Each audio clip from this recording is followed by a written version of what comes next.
So Dan, very well because he's been co-hosting this entire thing. We also have Stoic Dan, who gave the presentation earlier, leads 5 different meetup groups. 3 of them are about Stoicism, right? I think.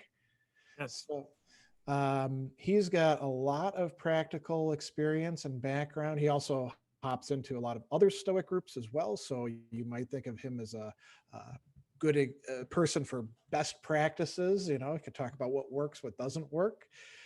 We have Gabriel Blott from the Minnesota Stoics. I understand that you have several different co-organizers up there. So he is representing them. We have Kevin Smith from the Des Moines Stoics, who was here for Stoicon-X Milwaukee last year. And then we have Fred Arzola, who actually I'm going to put on the spot to talk a little bit about the transformation that they carried out. Because as I understand it, you had a face-to-face group, and now it's a purely online group, but it's supposed to be for the entire Midwest. So why don't we start with that, and then Sure. I'll throw some questions at you. And anybody in the audience who wants to ask a question about organizing or how to find people, go ahead and write your questions in the chat. So go ahead, Fred. Sure. So about 3 years ago, I moved to Ohio. A job brought me here, Northwest Ohio. I'm a New York City guy, and I was introduced to Stoicism in San Diego. I was there for a year, so with the San Diego Stoics. But when I came to Ohio, Northwest Ohio, I couldn't find a group, and so I decided to just start one. And we called it the Northwest Ohio Stoics to kind of show the geography, kind of the catchment area. And then we went virtual because of COVID-19.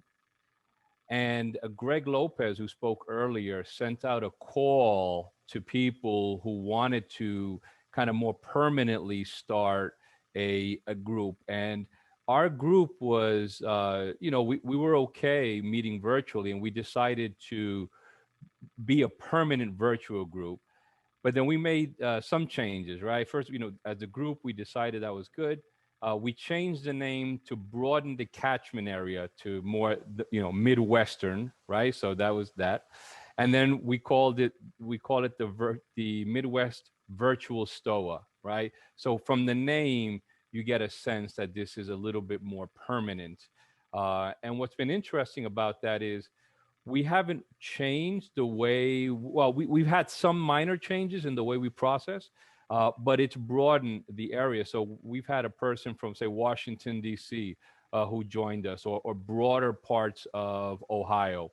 So it's been a smooth transition and an interesting transition.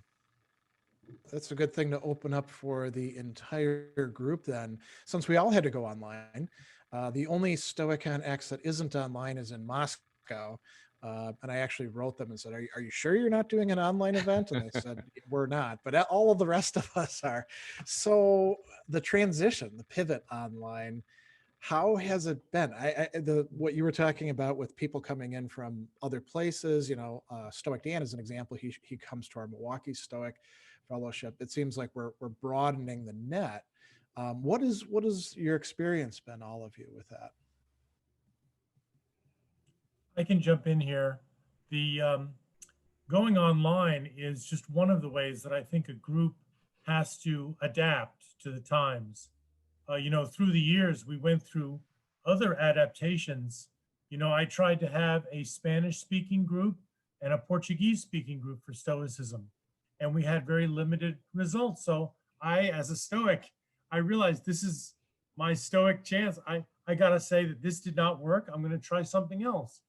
And with the pandemic, going online has been a change in the way that we prepare the materials, that we post the events ahead of time. We've got to have a Zoom link, of course, in there. I found as a Zoom organizer that you can have one link for every Monday night group, or a different one for every Friday night group, kind of keep them apart. That helps a little bit. And and also, of course, we've seen benefits in going online. My Orlando Stoics group has attendees from Brazil and Nepal in Tibet, which is astounding for me because I get to ask them about their cultures once in a while. I don't normally put people on the spot, but in this case, I had to learn about Nepalese people and Brazilians. It was a great opportunity.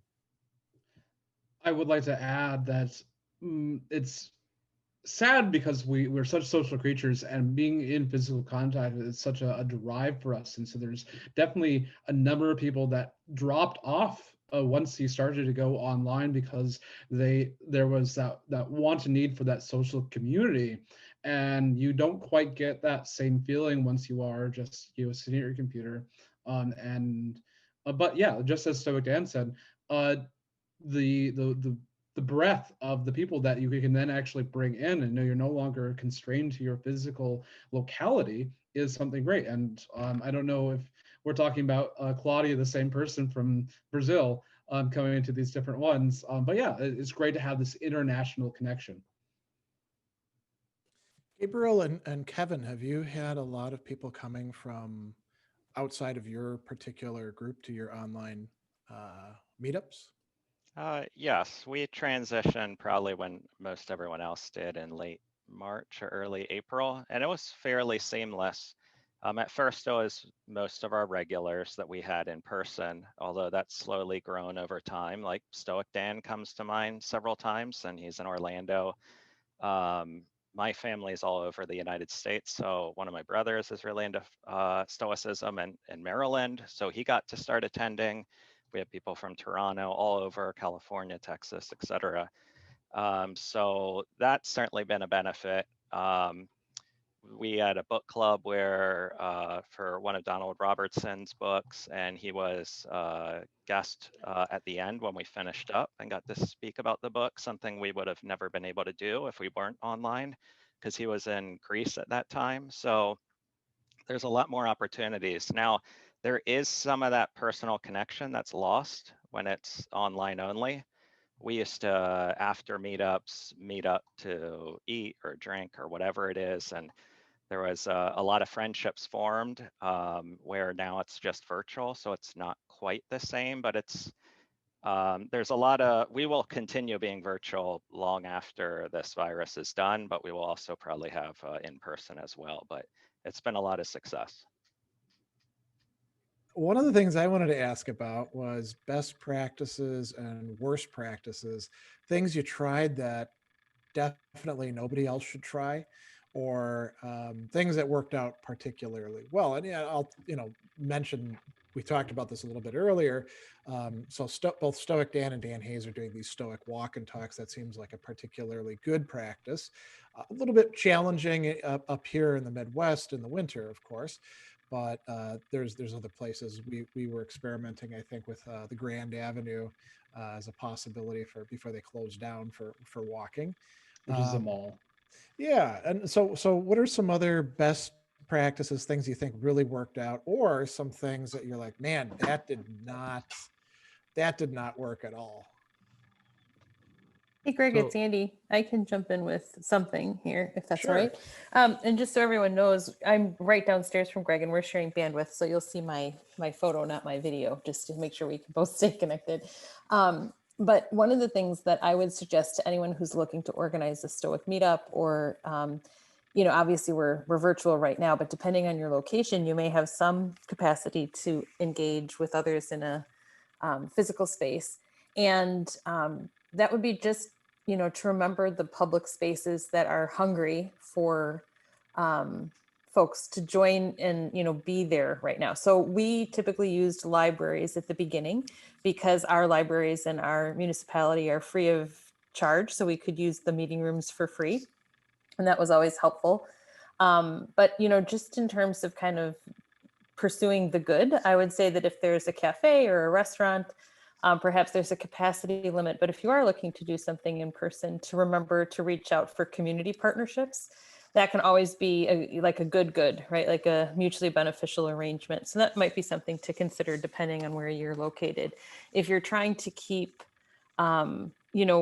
virtual events as your sort of primary connection, as we are right now, obviously Zoom is great, and that's what we're using today. Eventbrite. Certainly Meetup is what we use for Stoic Fellowship, but not to forget your radio stations and community calendars and other things to solicit interest. We talked to an editor recently of a local paper, and because there's so few things happening, the people who are publicizing events and trying to get, folks engaged in things within the community are always happy to celebrate or publicize or let people know that you've got a meetup coming up. And so where it used to be harder to get press, right now, those same press folks are hungry for the opportunity to share good news about people connecting. So that's what I would add to this conversation for right now. If I can add to that, I agree with Andi. So in Northwest Ohio, we decided to meet on a Sunday morning. So as you can imagine, that's a very heavily church-going time, and a lot of places are closed. And so we started meeting at a Unitarian Universalist church, who found the group kind of simpatico, right? Kind of in that sense. And so we were able to meet there on Sunday mornings. And so that really worked out well. The other thing is what we do that's helpful for us in trying to maintain a sense of community. And I'm not sure if it's unique to us, but after we start and we share announcements for the good of the group, is we always begin with a 5-minute journaling. Usually I begin with a quote from a Stoic, a classic piece, or maybe a reflection from a contemporary writer, or a virtue. Like sometimes I'll begin, in the past week, how did you live out your virtues? Or if we do Seneca's, what bad habit did I put right in the past week? I usually reflect on the past week. And then I time it for 5 minutes, and we just write silently, and then we share. And that seems to, instead of us jumping into the kind of intellectual dialogue of Stoicism, it creates a sense of reflection, kind of community in that sense. So that's one thing that we do with our group. Another good tip that I found through the years is when you see newcomers in the meeting, remember as the host to reiterate the rules of the meeting. For example, my one big rule is we don't talk politics, because that divides people, and I've seen people leave the group when it gets political. But another interesting rule that I found over the years is in the Tampa Stoics group, when we used to meet in person, one of the members, her name is Mary, she would often say to newcomers, "You can criticize Dan, he likes it." Or hey, if you have your own interpretation, please say it. Because if I said that, it wouldn't have as much gravity as her saying it. And so I never planned for that to happen, but it was a very good outcome. I would like to echo Stoics Dan, not allowing politics. We definitely do not allow that in our group at all. We want it to be as welcoming as possible. I would say mainly variety, just variety. We have variety in topics, facilitators, the times we offer things, the days of the week, when we were in person, the location. We're in the Twin Cities, so we had some in St. Paul, some in Minneapolis, in the northern parts, southern parts, to enable people that might not have been able to go because of work, life, whatever it might be.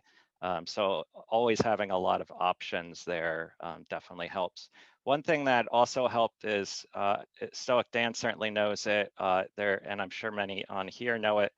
There's a lot of overlap between Stoicism and Buddhism. So we wound up doing some collaboration with another local Buddhist group, and that really cross-promoted both of them within, and there was a lot of interest in those. So I would, especially if you're new, I would definitely cross-promote with an existing larger group, and it can help them get off the ground there. I'd like to add, because we're wandered into the question of religion, is I also try to not make that divisive an issue as all. Like, I look at it as like, if you are non-religious, that's perfectly fine. It's a good philosophy of life. If you are religious, this is, for the vast majority of religions, is something that can easily be layered on top of these things, and it does not have to be in direct conflict with these things. And you just mentioned the Buddhism overlaps, and we found incidentally, because the minimalist group happened to meet just before our group, so we found they had some overlap too. Though we didn't stick together very long, but for a while there, we would attend their meetings and they would attend ours, at least a few of us. So that might be another group to look at, combining. Stoic Dan knows about that.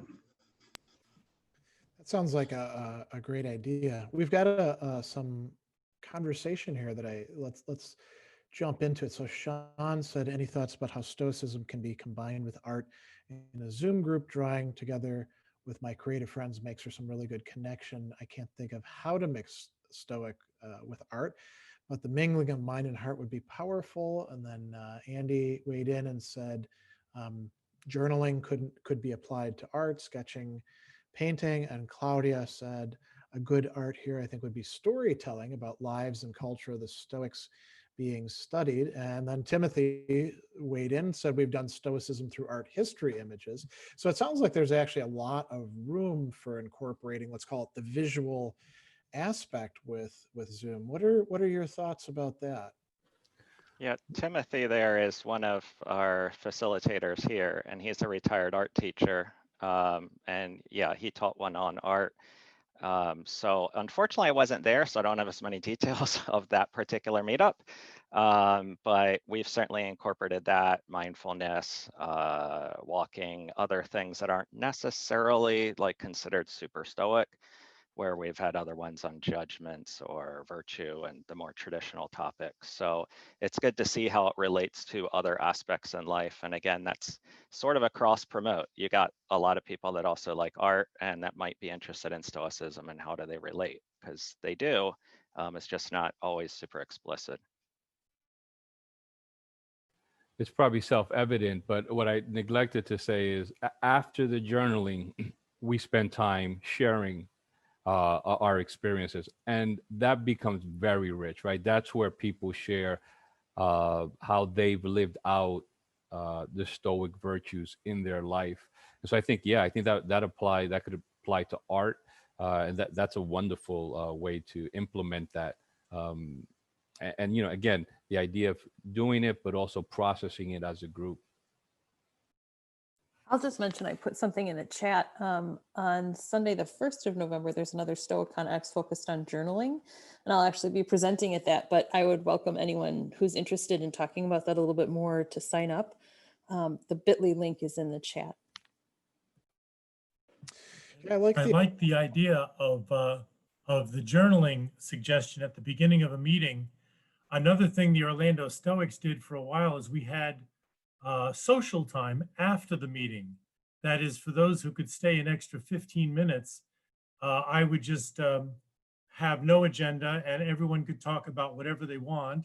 Although they did often gravitate to Star Trek references at that point. So I joked that we're no longer Orlando Stoics, now we're Orlando Star Trek. But it did build community. It was good. Make it so.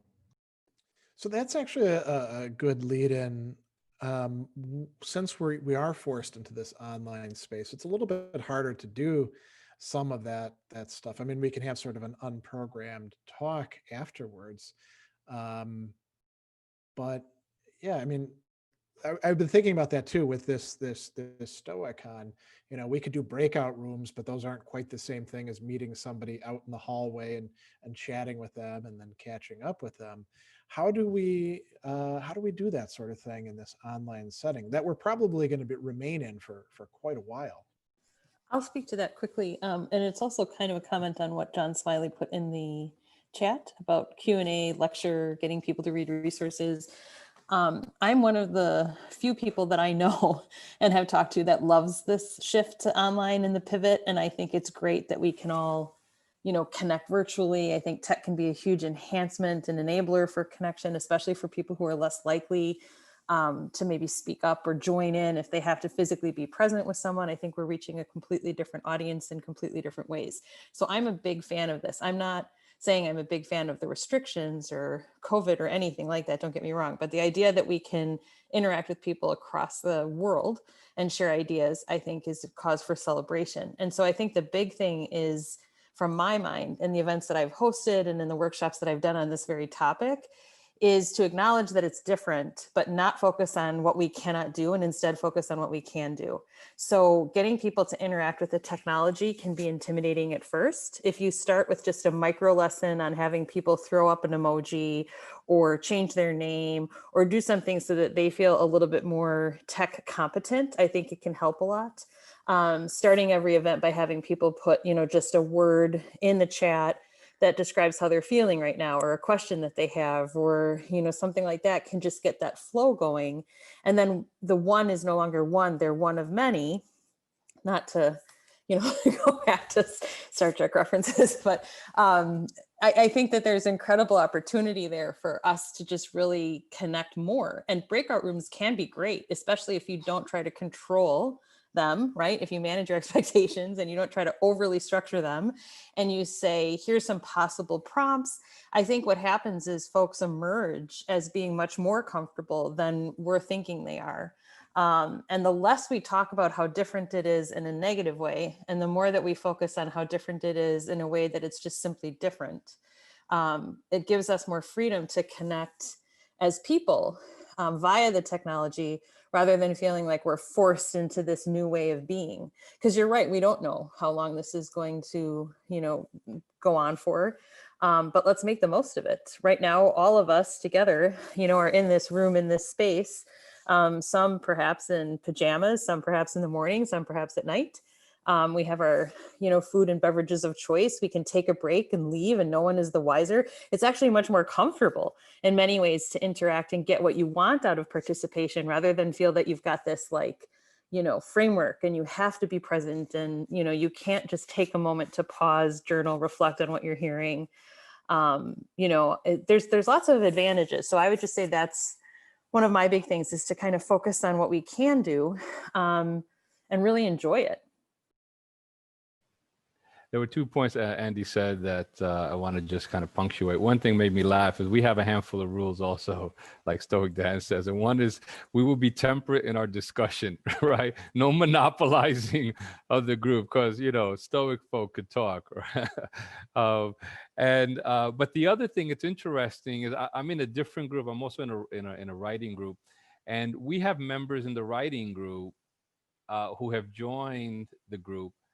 And the idea of the writing group going back, meeting in the coffee shop, is you're just going to lose those people, because some people, they're just from different states. And so now it's curious, the longer we're in this moment and some of these groups really, strengthen and build these relationships, returning back, it's going to be hard, I think, for certain folks who have to look for other groups closer to them. Well, this is a good sort of lead into some of the questions that people have been asking. So John Smiley was asking about duties that we have to members. We'll come back to that, but I want to pick on this one in particular, because we've got Brian saying, online meetings are my only hope to converse with others in English, a godsend for me. Mark Smith saying, online has been very empowering for marginalized people that can't or are uncomfortable with public engagement.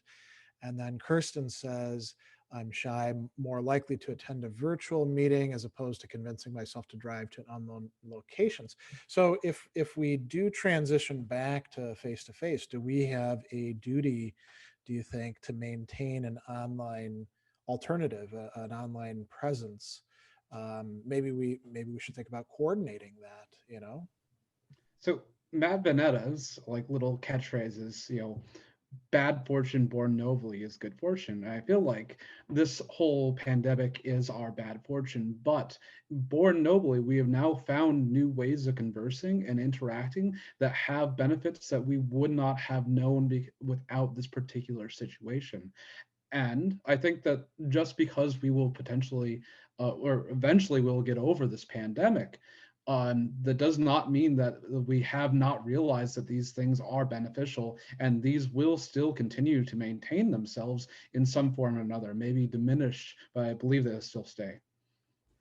I agree. I think the door's been opened and we'd be fools to close it in many ways. But I think you raise a good question, Greg, and that is, how do we effectively structure this then, right? Do we have a monthly virtual and a monthly in-person? And one of the groups that I belong to is doing just that. You know, they're at a point where they can bring people in, the space is large enough, they've got plenty of room for social distancing, and they're having conversations on diversity, equity, and inclusion, and they run a virtual session and a in-person session so that people can feel very comfortable to dip in or dip out as they wish. And I think that, I think we should actually do that, especially for groups like this, where the sharing and the connection. I mean, I just think of StoaCon last weekend and how many people were saying this was amazing. Like, I never could have traveled. I never could have afforded just the travel. And here I was able to just donate my dollar and have a full day of enrichment. Thank you so much. And, there were more than a handful of those comments. I think it's important to note.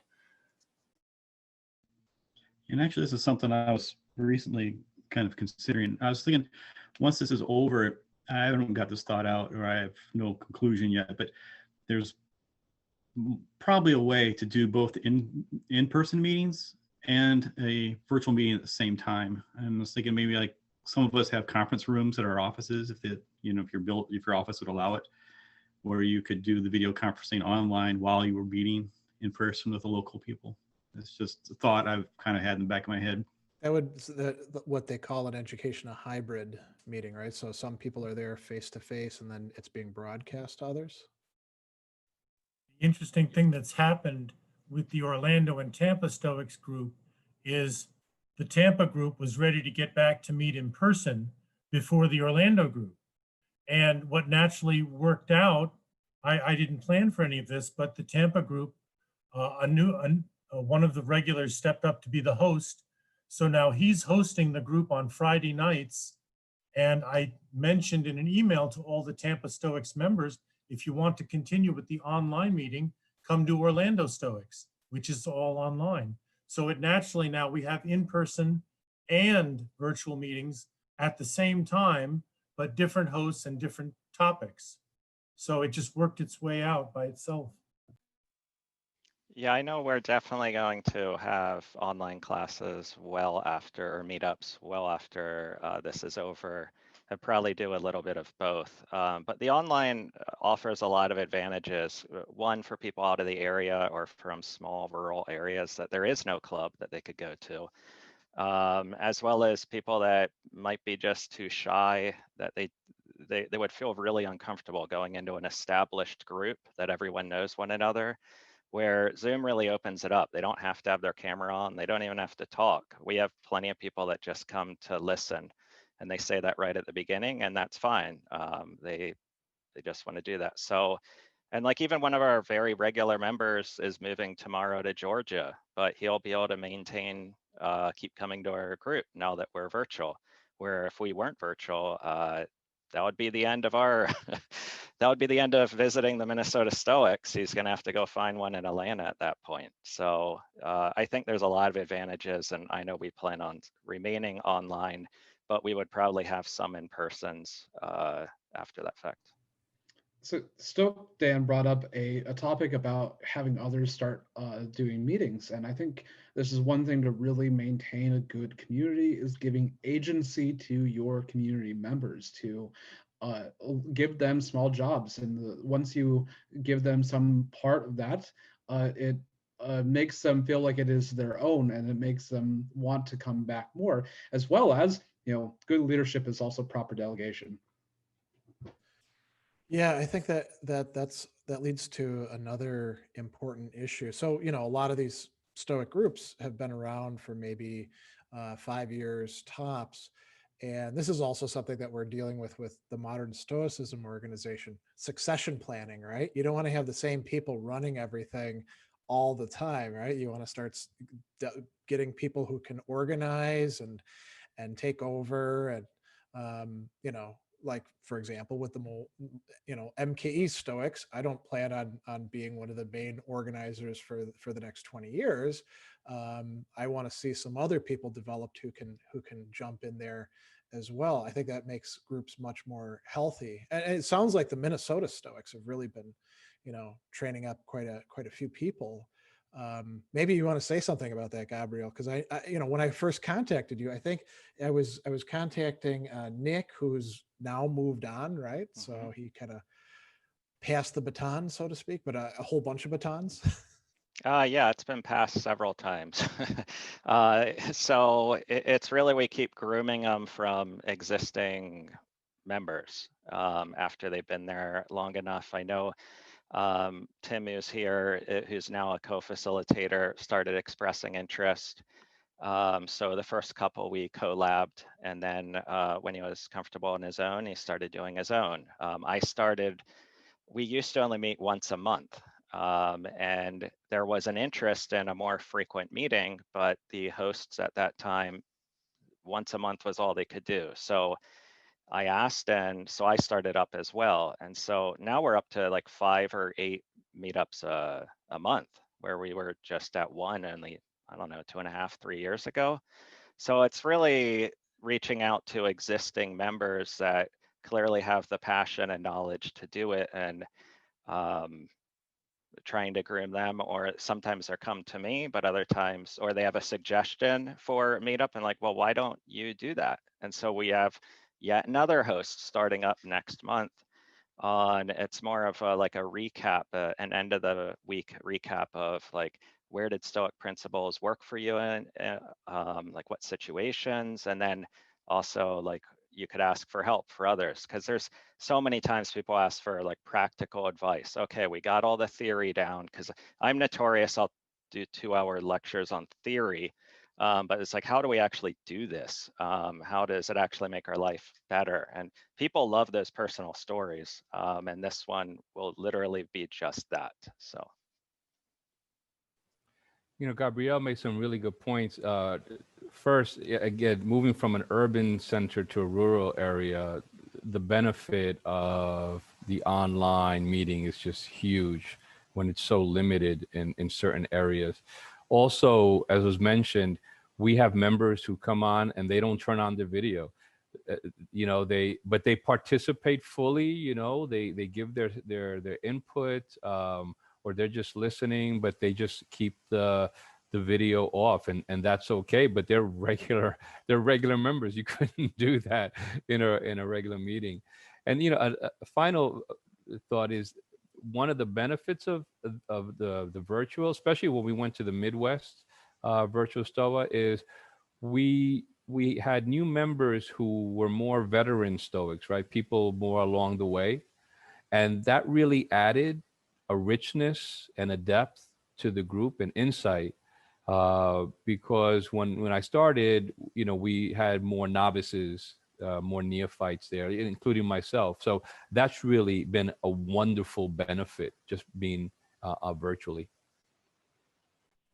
I think one other thing that's really cool about the conversation that we're having, and going back, I think, to what Gabriel was just saying, and I think, Fred, you echoed this, but the ability to actually do some practical application in these groups is wonderful. And I think that, at Stoicon, we saw a lot of people talking about principles and practices of Stoicism as applied to dealing with the pandemic, or dealing with pain, or dealing with relationships.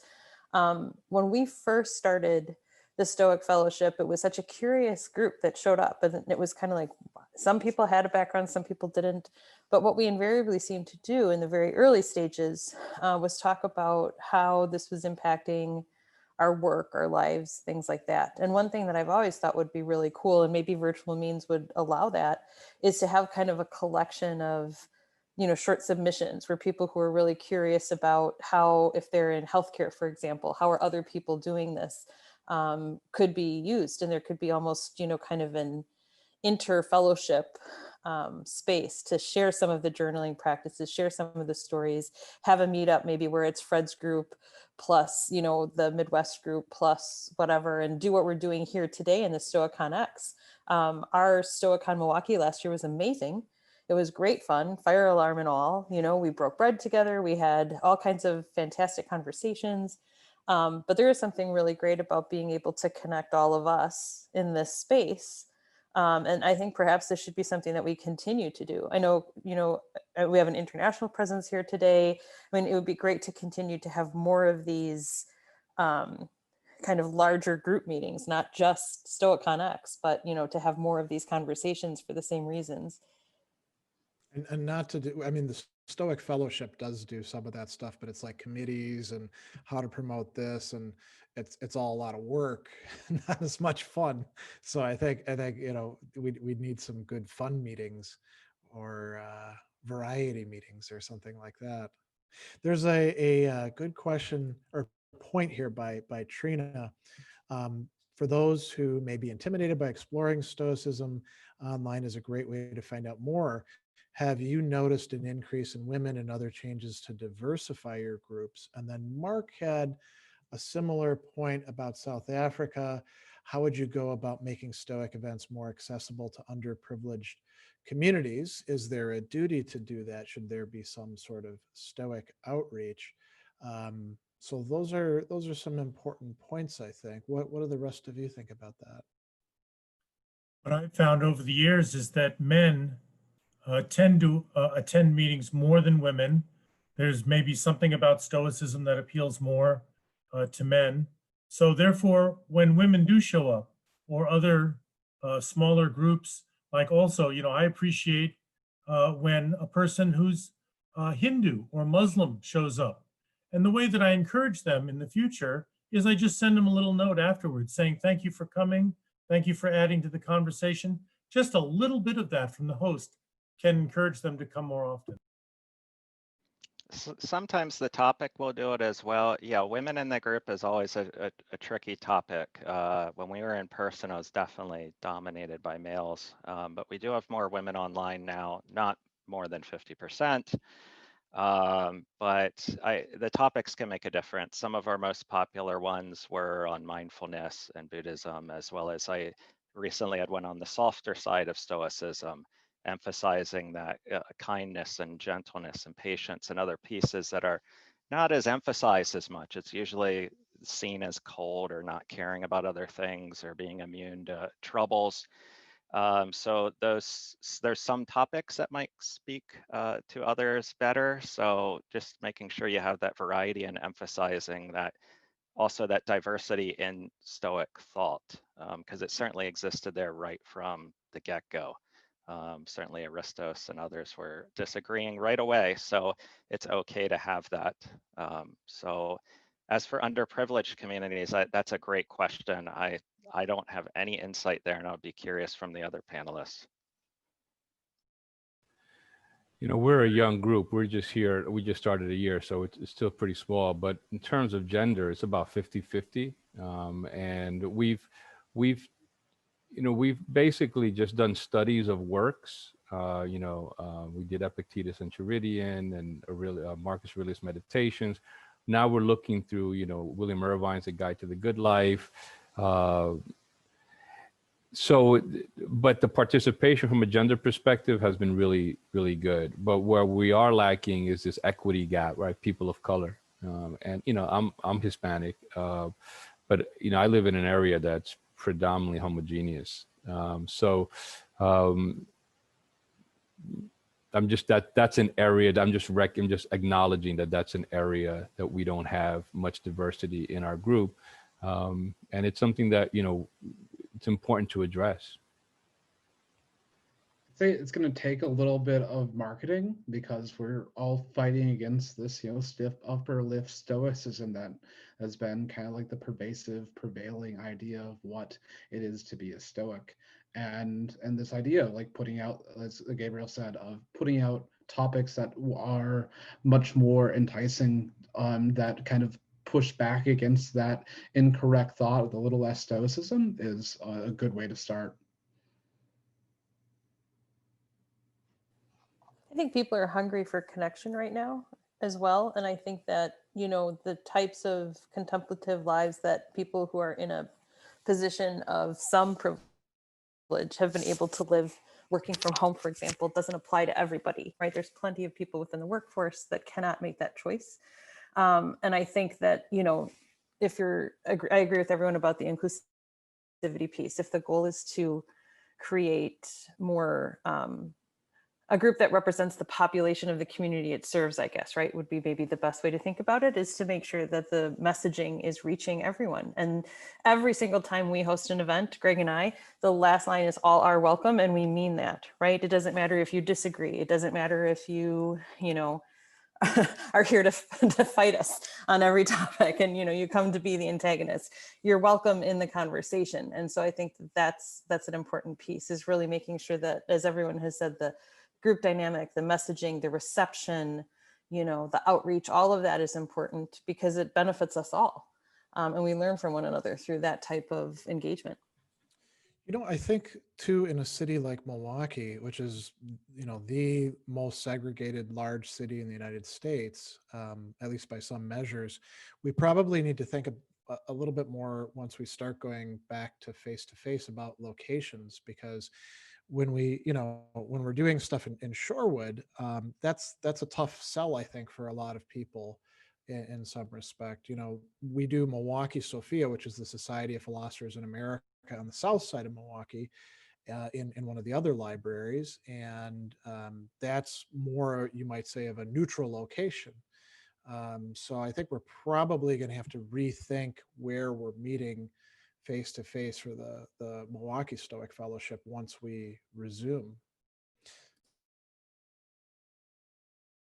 Can I ask a question to Fred really quick? You were talking about people that kind of sit in your meetings without having their video on. How do you make sure that these people aren't, I guess, nefarious? Do you like vet them first and then let them go? No, they participate fully. They do the homework, they read, unless there's some, you know, conspiracy, they're fully participating, like, in every way. I haven't gotten a sense of anyone doing anything. If they were nefarious. a sleeper, they're really putting in a lot of work to ruin a group then, right? So well, I'm not talking about the long-term ones, but like a new person. If a new person comes in and they don't want to talk and they don't have their video off, do you deal with them differently? So we're so new, right? So I haven't had to deal with that, but I think that's a good point, right? I think to be wise, to use wisdom, and to, you know, and be discerning of that, and just kind of, and I think that's part of the role of the facilitator, of the leader, right? To kind of see how that's being, you know, how you're experiencing that. So that's a fair point, though. Thank you. I think it's important too, though, to remember that everybody's comfort level in an online environment is not the same. I think someone who's there for ill will probably show themselves pretty quickly. But we talk about this all the time in, you know, sort of the pivot to online education. And there's a lot of faculty at one of the schools that Greg and I both teach at who sort of have this position that people should be present and visible. And we have no idea what a home situation is. We don't know what kind of bandwidth sharing needs to happen. I mean, I'm not visible now because Greg and I would crash this Zoom if we were both trying to be on video.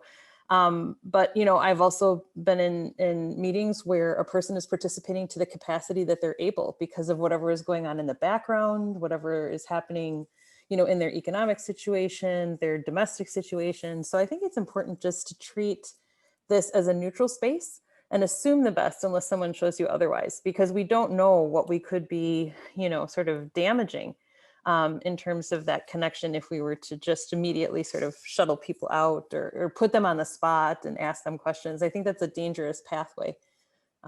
So my 2 cents. I agree with Andi and Fred that there are a couple members in our group in Orlando who are calling in on their phone. I think it's either they don't have webcams or it's maybe a very old PC. But in general, I tell newcomers if their screen is blanked out, I just tell them, you know, you can be here and you can listen. And when you feel comfortable with joining the conversation, that's up to you. Because I do want to be welcoming. Yeah, I don't think I think we need to be tolerant for those blank screens. Yeah, we've had plenty of people that come in and have zero participation since being online, but they're obviously still coming and enjoying it, and we haven't had any rabble rousers, luckily. But we always encourage participation, but they can have as much or as little as they would like. So I'm not calling them out or anything, but I've gotten plenty of comments after it. Oh, I had a really good time, and like a DM or a PM afterwards. So some people just don't want to participate. They want to listen, or they feel they don't know enough about the topic and they might appear stupid, or they're disturbing the group dynamic because they clearly can tell a lot of us know one another and have a banter going. So they just feel like the odd person out, or I don't know what their situation is. But yeah, that's fine if they don't participate. We don't require it in any way. I think those are all really great points. If all of you don't mind going a little bit over time, let's grab one more that came up a little bit earlier about duties. I'm scrolling through it. So this is from John Smiley. So he says, we have a small core group with the rest quite transient. Our core group decided we'll meet in person and outdoors through the winter. Great way to practice discomfort, but I know the vast majority of members won't want to do that. I imagine in part because of, the weather, and also because of concerns about COVID. So what duties do we as organizers have to our members? Obviously continuity, maintaining, meetings and things like that. But what else do we need to do, in your view, going beyond that? Internal workings at Orlando Stoics is, I don't often share this with others, but one of our members keeps coming back because he likes connecting things to Chinese philosophy. So in each meeting, as I'm preparing for it, if I can just connect one idea to Chinese philosophy, I know he's going to be a really happy attendee. There's also another member, briefly, she always calls in on her phone. She cannot see the screen that I'm sharing. So, but she is reading the article that I told everyone to read in the first place. So I always pick one quote that I know she can find easily in the article, and then I ask her to read it because I know she doesn't have to see my screen to do it. Those are just little things. It's like building a family. You have to pay attention to everyone. Yeah, so it's like extending inclusivity through personal interactions. Yeah, that makes a lot of sense. Any other ideas? Unrelated to that, but about duties, I consider it as a host a duty to be very well informed on the topic, because I feel people are coming for authentic information. So like most of mine, I'll spend around 20 hours researching the topic, making sure it's well cited, multiple sources, so it's not just my opinion about it, but at the same time recognizing when people don't agree with it, that's fine. I'm simply putting forward the Stoic position on something. It's not like it's infallible and always right on things, but I think it's really important that people have the proper idea. And so to me, a duty is to make sure I have my material well known and I'm staying informed about it. For me, I try to be a resource, but also I'll purchase the Kindle version of something that we're studying, and I'll just have it open in case, because sometimes we read through pieces, and if someone can't buy the book, can't afford the book, I could just put it on the screen and I could just say, all right, today we're going to just read it, and it's just there. So no one is really embarrassed about that. That's a great idea. Yeah.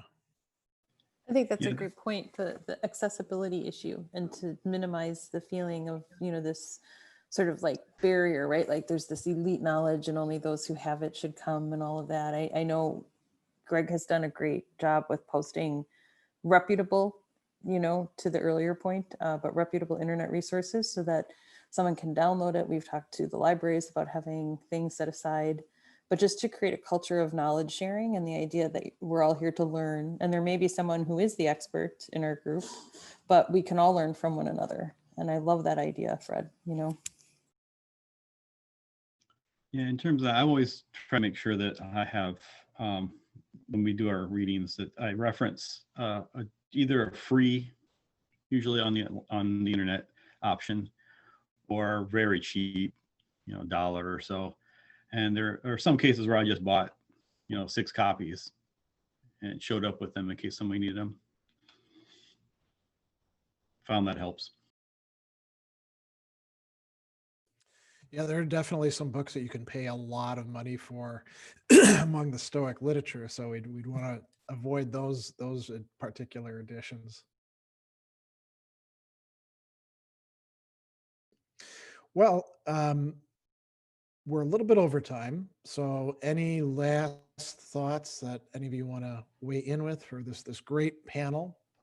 So there's a project that Greg Lopez has been doing as a mentorship program, and where he is looking for Stoic leaders to help new Stoic leaders. And so I'm mentoring a gentleman down in the South by the name of Adam, and I would highly recommend that all of you go out there to help those new members. Contact Greg Lopez for that. Yeah, that sounds like an excellent idea. Similar to that, the Stoic Fellowship has the new program called Pairing or Sister Program, where 2 groups work together and just learn from each other. So I think Pete Fagella is the main contact on it if you want to get paired up with another group.